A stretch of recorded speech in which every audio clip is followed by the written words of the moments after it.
নমস্কার বন্ধুরা, সবাইকে আহ্বান জানাই আমার ফেসবুক, ইউটিউব এবং ইনস্টাগ্রাম পেজে। বাঙালির যেন 12 মাসে 13 পার্বণ, তারই মধ্যে একটি হলো এই বিপত্তারিণী পুজো। ঠিক যেমন মঙ্গলচণ্ডী পুজো জ্যৈষ্ঠ মাসে, সেরকমই আষাঢ়ের দ্বিতীয়া থেকে দশমীর মধ্যে যে শনি মঙ্গলবারটি পড়ে, সেই দিনই বিপত্তারিণী পুজো বাংলায় হয়ে থাকে।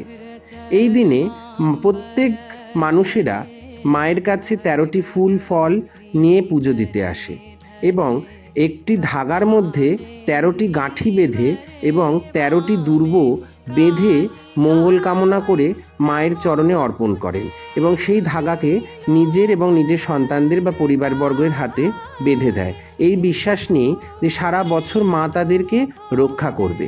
যদিও এই তাগা কিন্তু বলে রাখি 21 দিন ব্যাপী পড়ে থাকা উচিত, তারপরে কিন্তু খুলে হয় পুকুরে, গঙ্গায় বা তুলসী গাছের গোড়ায় রেখে দিতে হয়।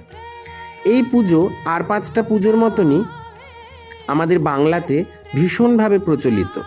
মা যেন খড়গ হাতে সবসময় আমাদের বিপদমুক্ত করার জন্য দাঁড়িয়ে আছে।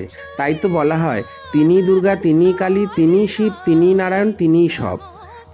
তাই এই শুভ দিনে মায়ের কাছে এই কামনা, তিনি তার আশীর্বাদের হাত যেন সর্বদা তার সন্তানের ওপর যেন বজায় রাখেন।